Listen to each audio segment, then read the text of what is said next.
If you're looking for timely, relevant conversations about the most important topics in health coverage, you've come to the right pod. This is IBX, the cover story from Independence Blue Cross, hosted by me, Peter Panageas. So by day, I oversee all of our national commercial business here at IBX. I'm also a caregiver and a patient. We always say that healthcare is personal, and it is. So my guests and I are exploring how the big picture and the big issues affect our everyday lives and the well-being of those we all care about. Together, we've got this covered. So let's get started. Hi, everyone. This is Peter Panageas, and welcome to episode 2 of IBX, the cover story. In episode 1, we talked about how the pandemic changed the way we receive care through telemedicine. In our episode today, we're going to be talking about how it's changed the way we work day in and day out. You know, a year ago at this time, we're just starting to adjust to working from home. Many of us had challenges in working remotely, contending with new technologies, balancing work-at-home life with caregiving and the needs of school-age children. As the vaccine's now being rolled out, employers and employees alike are asking a lot of questions about returning to the office. Many of my own colleagues are asking, do we have to go back to the office? What if we want to keep working from home? What if employees don't want to get the vaccine? Many questions I know I've asked myself as well. So I've invited my guests to shed some light on these and many other specific questions. My first guest today is Jeanie Heffernan, Executive Vice President and Chief Human Resources Officer at Independence Blue Cross. In this role, she helps the organization attract and develop talent, advance a culture of engagement, inclusion, and innovation, and achieve business strategy and goals. Our second guest, Caryn Noble, Vice President of Benefits at TMNA Services, a member of the Tokio Marine Group headquartered in Japan. In her role, Caryn has general oversight for all employee benefit plans for TMNA's 3,500 employees, and she also provides benefit compliance oversight for TMNA's U.S. subsidiaries made up of an additional 5,900 employees. Please join me in welcoming Jeanie and Caryn to our podcast. So Caryn and Jeanie, thank you so much for being with us today and welcome. Thank you so much, Peter and Caryn. It's great to see you again. Thank you so much to both of you. I'm really excited to be a part of this podcast and be here with both of you. So let's jump into it. Let's talk about where we're at right now and how we got here. As we've talked about many times individually, we've all shifted to working from home. Many of us were suddenly faced with additional responsibilities like managing distance learning for kids and shouldering extra caregiving for aging parents. We've had to reinvent ourselves and many of the colleagues who work with us. We've adjusted to serving clients in a remote fashion. And Caryn, so what kind of changes have you and your team implemented in how to respond to how we're working now? Sure, Peter. I mean, it's kind of crazy when I look at today's date to think that we're taping this on March 12th, and it's been a full year that I think both of you guys have been working remotely. And I think when we first kind of started in this scenario, we were really braced for this, for this unknown and this craziness that was about to come about before us. And a lot of what we did in the beginning was very reactive to the situation we were in, reactive to the pace of the virus and cases picking up, as well as, as you mentioned, the additional needs of many of our employees, with balancing working from home. So trying to just put forth resources for our folks to help them with that work-life balance. Certainly additional resources through our employee assistance program to help facilitate folks who were dealing with either grief related to loss in their own family, as well as possibly dealing with, just trauma in terms of losing the balance of their everyday life. So we put in a lot of programming for that. In addition, I think we tried to look at our management team, and we had a lot of folks who had not experienced remote management. So we tried to put in some training to help them deal with those challenges as well. Caryn, thanks. And Jeanie, tell us a little bit about what you and your team have been doing. Absolutely. Overall, right out of the gate, we were focused on making sure our associates knew that we cared about them, that we were going to support them, and that our main goal was to really help them stay safe. We didn't know what we were up against, so the main thing was to reinforce that they are at the center of all that we do, because our mindset is if we take care of our associates will turn around and take care of the members. So with that, we jumped into significant increased communications, predominantly from the CEO at first, so that he could provide the leadership, the comfort, the empathy around the fact that we were all out of sorts tied to this. And then we moved into having the rest of the executive team and the officers engage in discussions with our associates. The other thing we wanted to do was make sure we provided very consistent messaging on what our plans were and re-entry timelines. I mean, many of us thought this was only going to be maybe for 2 months, and here we are a year later. So we wanted to just make sure we were consistently communicating about what we were doing, how we were doing it. We applauded our associates over and over again for their resilience, and encouraging them to remain focused on themselves and their emotional well-being and their families, so that this way they could really hear and see and feel from us, the executive team, that they were front and center of our minds. Yeah, Jeanie, I'll offer that, the video output that we've done at an executive level to our associates. I know, for me and for many on the team that work alongside of me, those weekly videos really sent a really positive message, reinforcing we're all in it together. We're trying to work through it. This is a changing environment as we move forward. And that level of open communication has been an incredible thing that Independence has done. Caryn, from that lens, when we're talking about communications from top down in your organization, can you share with us a little bit about some of the things that TMNA and maybe even from a global perspective, Tokio has been doing? Sure, Peter. I think from a global perspective, we've always had a lot of traction with the leadership in Japan in terms of messaging and sending us, regular broadcasts to share with our employees, not only within TMNA, but in the larger U.S. group. I think that our executive team did a really good job of shifting kind of the way they delivered their messaging as well. And we started having more quarterly town hall type meetings, as well as individual functional town halls. So within TMNA on a whole, we have different groups: human capital services, IT, accounting, and finance. Each of those groups started having more frequent, just all hands on meetings in terms of communicating to employees, doing regular check-ins and the like, to make sure that everybody, was feeling productive, was feeling secure, and taking questions from the employees, whether it be, via email or Dropbox, before a town hall meeting, or whether it be opening up the floor at the end of a meeting just to field those questions and make people feel, as Jeanie mentioned, cared about, and that obviously our people are also our most important resources, and just continuing to message that throughout this past year.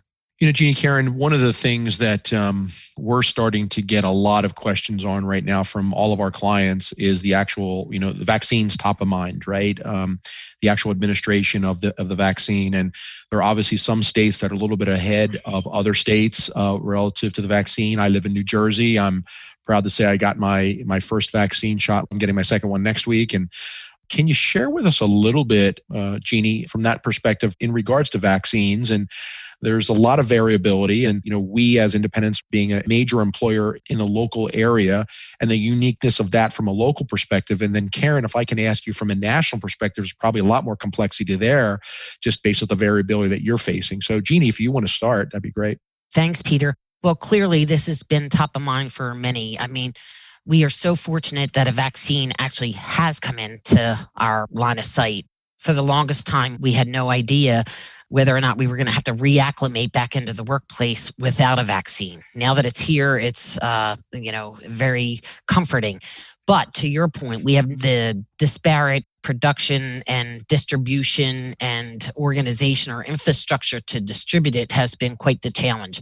Nevertheless, we are very fortunate in our company because we have top-notch clinicians that have been guiding us, educating us, coaching us around getting the vaccine, that it is safe, and that if any of us have the opportunity to get it, we should get it.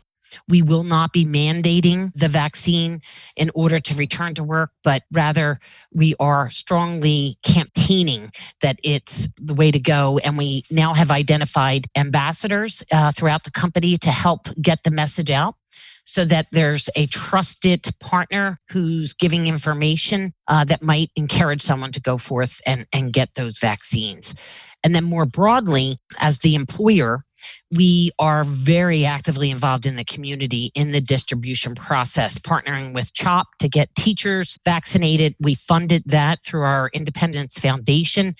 We have offered up to the city our location, which we call Independence Live, and distributions are happening there under the city's guise. So we are doing everything we can to be a good employer and a great place to work and to continue to be a top workplace. Yeah, incredible work that Jeanie, you and your team and the executive team have been doing at Independence and really trying to get that message out to the members that we serve and certainly the community that we serve every day. Incredible work.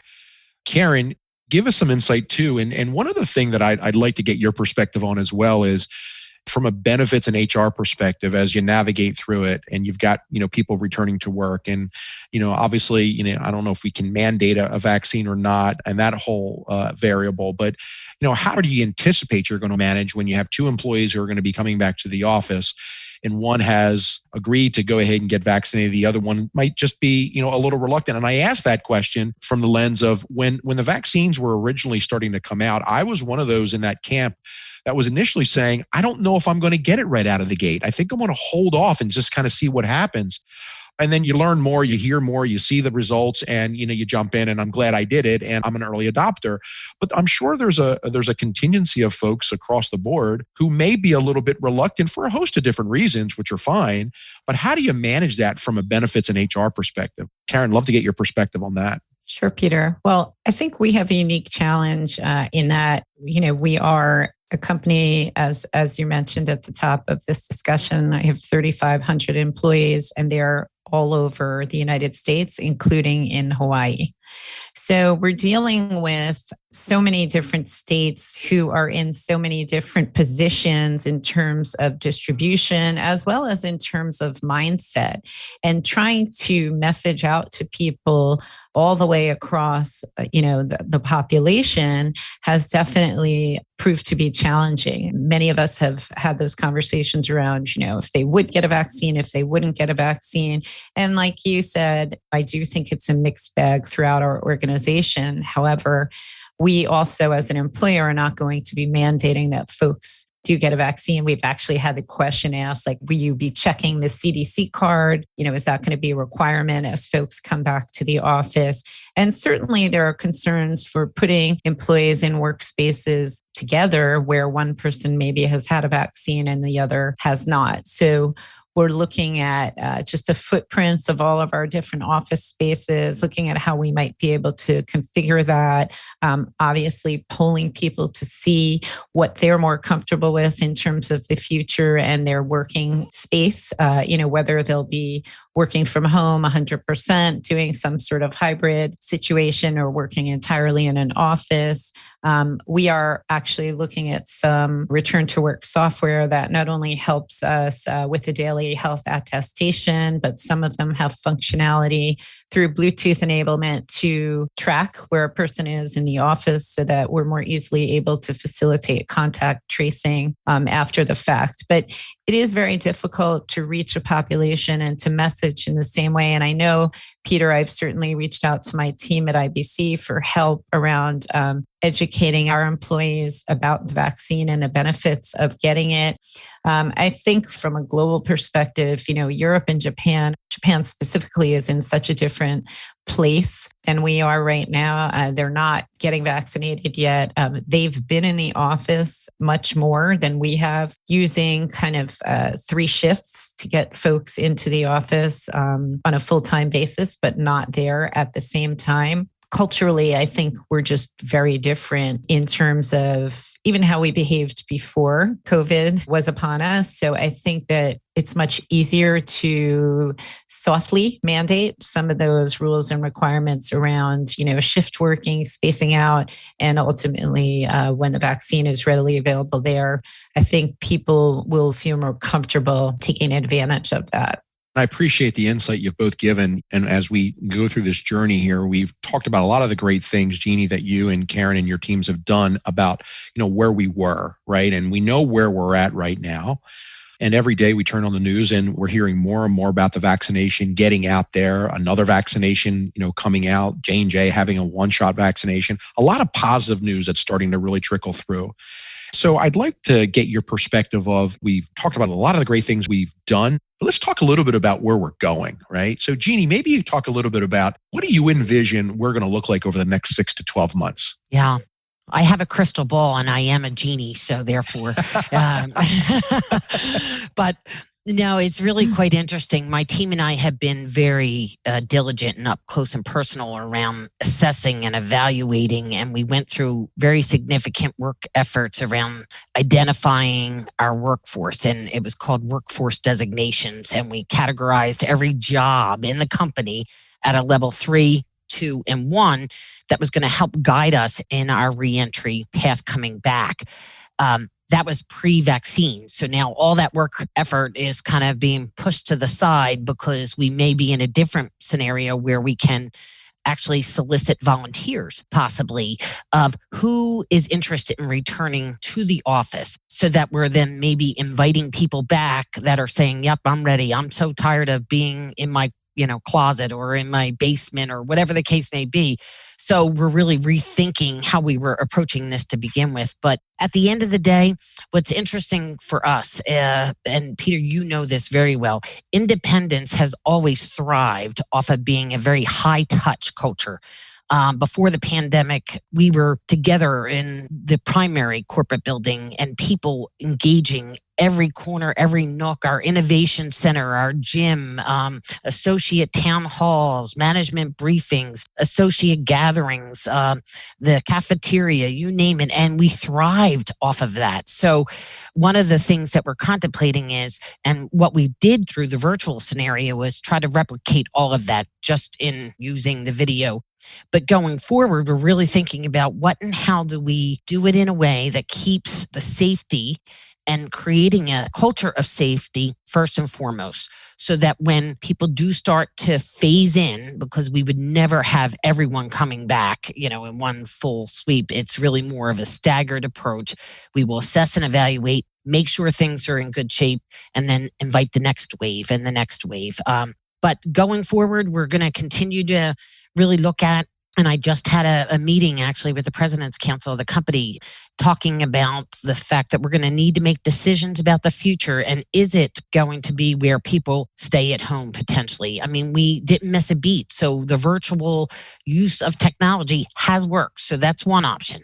Another is a hybrid, a home and hub, i.e. the office, and flexible work schedules, because the world isn't going to follow what we do. We have to follow what the world is doing, and people will still have child care issues, elderly care issues, transportation concerns, getting on public transportation. So we have to factor all of that into the equation and then see if we're in a position to really meet our associates where they are, and then work through how do we, manage over time to get to whatever that new normal is. But it has to be an approach that takes everything into consideration. So I believe there will be a future where it's technology and in person and blending them together to get the optimal engagement, performance, maintain the culture of the company, and that we're still very connected from a communications front, no matter what channel we use to get the message out, but also more importantly, get the message back. So for us, we thrive off of hearing the voice of our associates. So in the beginning, when all this happened, as an example, we did a health and well-being survey and solicited our associates to tell us what's working, what's not, what are your worries, what are your issues, what are your concerns. We took all of that data and then appropriately made adjustments to policies, procedures, protocols, hours that you work, and then made sure everything we communicated back was tied to you spoke, we heard, this is what we've done in response to it, so that there's this partnership relationship between the employer and all of our valued associates. Yeah, Jeanie, incredible. And it really is a lot there, right? There's so much, because you're so right. Our culture is very much about being around and really just being close to each other. I mean, Jeanie, you and I, some of the greatest discussions and meetings we've had is like as we're passing each other in the hallway and having a, elevator conversation about nailing some things down. And you miss that, right? You lose that when we're in this remote environment. And then Caryn, I guess, from that lens, obviously you're one of our clients. And in some ways, we've found in serving many of our clients that this remote approach has actually brought us closer to some of the clients that we've been serving and being more engaged in ways we've never thought capable of doing in the past. I know firsthand, with the associates on my team, you have this mixed emotion. Like, I want to get back to the office. I miss seeing people every day. But Pete, this is an incredible way to work and things are getting done and our clients are engaging it. And we're also getting this feedback, Caryn, from like many of our other clients, and they're saying things like, we're never going to be the same. It's never going to be back to the office 24/7 the way we were before. We do believe, as Jeanie, you said, there's going to probably be some type of hybrid as we move forward. But I'd love to get your perspective, Caryn, from two lenses. One, from a client-vendor partnership. How's it working from your lens in working with independents? And then two, from a culture perspective, a lot of what Jeanie just talked about, how's that going to impact you guys locally and nationally? I think we hear so much about Zoom exhaustion and cameras are always on and people are fatigued. And in a way, I agree with you. We've had the ability to almost come together more in a way that we might not have before. Because while we did have in-person meetings, let's call it maybe once a quarter, semi-annually, annually, most of what we do is on the telephone with each other. So now we've kind of broadened that into these Zoom calls where like being on a call with your camera on is really a best practice. And I think that that's done a lot in terms of relationships, very much so with vendors, very much so even internally within our company. I'm somebody who has a unique situation. I sit in New Jersey. My boss sits in New York. My team sits in Bala Cynwyd. I have been managing remotely for the last 8 years, 10 years.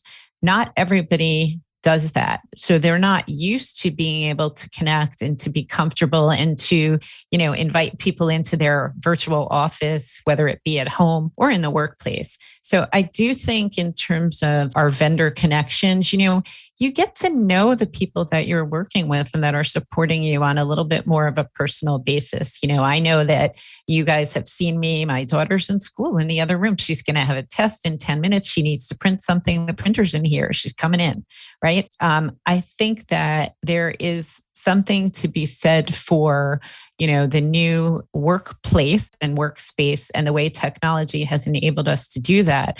I think also when you look at people who live in metropolitan areas, I know, Peter, you and I have talked about this, just the time suck around commuting and what we've been able to do with that extra hour and a half on each end of your workday, whether it be maybe I'm at my desk longer. Maybe I'm actually taking a little bit better care of my mental health and taking a walk. Maybe I'm cooking more. Like, there are some positives to this situation when you take a step back and you look at that. And I think people, like you said, Jeanie, we thought this was going to be for, 2 weeks, 2 months. It's been a full year.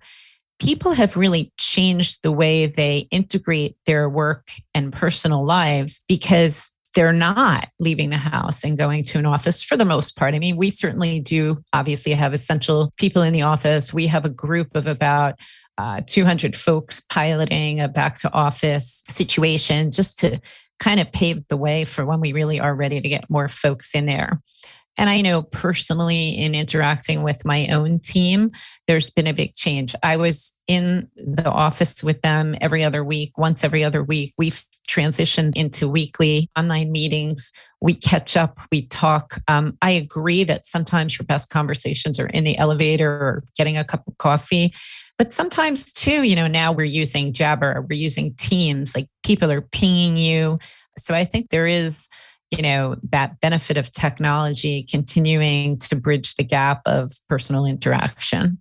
Peter, if you don't mind, I'd like to add one of the things that I reflected on in preparing for today's meeting. You were absolutely correct. There's a lot of upside that has transpired. I think the initial shock was challenging. And then once you got beyond that 2 month, 3 month, you start to settle in and say, okay, this is what it's going to be like for however long, and I'm going to make the most of it. So I am just so excited because many of our leaders, including Peter, found ways to connect with their associates non-work related. So leaders were hosting virtual happy hours and playing Wheel of Fortune or doing scavenger hunts, or you had to share your pictures from when you were young and the sports you were involved in. So there was a lot more interpersonal connection happening that may not have happened in the prior work life, not as much. And many of my associates in my department, but across the company, because the HR team has what we call HR business partners, and they're connected directly to the business line areas. So they come back and they're like, you're not going to believe this. We had so much fun. This is what went on. And this is what we found out. And who knew this about Peter? So there was a lot of goodness that came out of this as well. And it kind of goes along with my mindset is out of crisis comes opportunity.